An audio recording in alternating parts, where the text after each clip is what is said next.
কি হুম। বলবেন? তাই ভাবনাটা সবসময় আজেরও থাকে, কালেরও থাকে। আজকে যারা আছে তাদের নিয়েও ভাবনা, আবার কাল যারা আছে তাদের নিয়েও ভাবনা, আর যারা ছিলেন তাদের নিয়েও ভাবনা। তাই সেই জন্যই আমার সংস্থাটার নাম ভাবনা আজকাল। তাই ভাবনাটাকে আমি এভাবেই শেয়ার করতে চাই প্রত্যেকের সাথে, আগামী প্রজন্মর সাথে এবং আজকের সাথেও।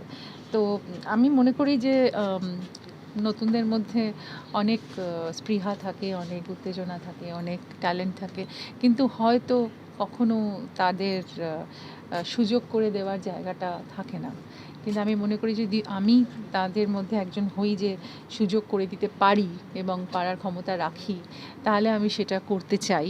কারণ যখন আমি মনে করি যে এই ইন্ডাস্ট্রিতে আমিও একদিন নতুন ছিলাম এবং আমারও সুযোগের দরকার ছিল, তো সেই জন্য আমি মনে করি যে যখন কেউ নতুন থাকে বা তাদের মধ্যে সত্যি ট্যালেন্ট থাকে, ছোট হলেও কিছু আমি একটু যদি তাদেরকে এগিয়ে দিতে পারি একটু হলেও, সেটা আমার কন্ট্রিবিউশন।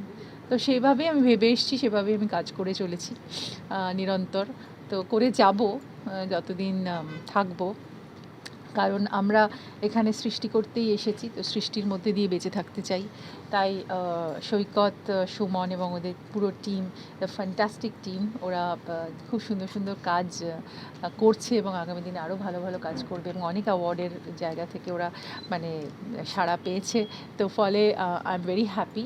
আর এই চার টুকরো গল্প কোথাও মনে হয় প্রত্যেক মানুষের জীবনের সাথে কেউ না কেউ কোনোভাবে আইডেন্টিফাই করতে পারবে এবং এর পরের অনেক ইন্টারেস্টিং কাজ ওরা করবে, সেগুলো কথা হচ্ছে। তো আর কিছু কিছু এর আগেও ওরা খুব সুন্দর সুন্দর শর্ট ফিল্ম বানিয়েছে। কিছুদিন আগেই ওরা শর্ট ফিল্ম বানিয়েছে বিদীপ্তার সঙ্গে, ভাস্বরের সাথে, তারপরে অরিন্দম গাঙ্গুলি, তারপর দেবলীনা। তো বেশ ইন্টারেস্টিং কিছু কাজ ওরা করেছে। তো আমি আমার ধারণা যে সব মিলিয়ে ওদের কাজের প্রশংসা চারিদিকে ছড়িয়ে পড়বে। আমি একটুখানি হয়তো হাত ধরলাম, এগিয়ে দিলাম, এটুকুই আমার কাজ। এবং আমি চাইবো যাতে আমার এইটুকু কন্ট্রিবিউশন নিয়ে ওরা আরও অনেক অনেক অনেক বড় হোক। চারটে ভয়ের যে মেলবন্ধন, সেটা কি ভাবনা আজকালের ভাবনা থেকেই হয়েছে? সৈকতের কনসেপ্ট, কিন্তু আমি মনে করি যে আমার ভাবনাটা, ওই ভাবনাগুলো আমাকে নাড়া দিয়েছিল বলেই হয়তো এই ভাবনাটা একসাথে করতে পেরেছি আমরা।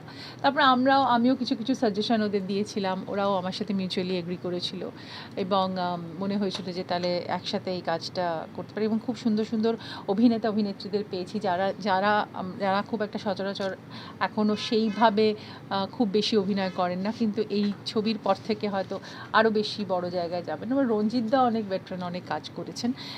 তো আই থিঙ্ক এটা দারুণ একটা জায়গায় পৌঁছবে। অভিনেতা অভিনেত্রীরা, রিক খুব সুন্দর কাজ করেছে, মোনালিসা, জয়িতা, রীতাদি, আরও যারা আছে সবাই খুবই ভালো ভালো কাজ করেছে, অমিত। তো আমি মনে করি যে সবার এই প্রয়াস, মানে সবাই নিয়ে একটা টিম ওয়ার্ক নিয়ে কাজটা হয়েছে। তো all the best to the team.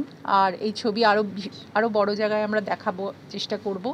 এবং আপাতত ইউটিউব চ্যানেলে চোখ রাখো সবাই, আর সবাই প্লিজ শেয়ার করো সবার সাথে। এরকম শর্ট ফিল্মে কি তোমার অভিনয় করতে দেখা যাবে কোনো ছবি? দেখা যাক, কখনো হয়তো হবে। যদি সেরকম কোনো আমার মনে হয় যে এই মানে এটা আমার মনে হচ্ছে আমি করতে পারি বা আমার ভাল লাগছে, আমি নিশ্চয়ই। তবে আমি যেটা করতে চাই যে ভাবনা আজকাল থেকে সবসময় যে আমি করব এমন তো কোনো কথা না।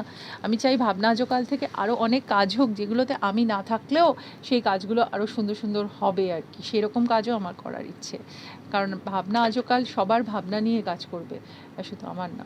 শেষ একটা প্রশ্ন করব, পরিচালক হওয়ার কোনো প্ল্যানিং রয়েছে? এখনো না, ইচ্ছা আছে? হলেই জানাবো, ইচ্ছা হলেই ভাবনাটা বলবো।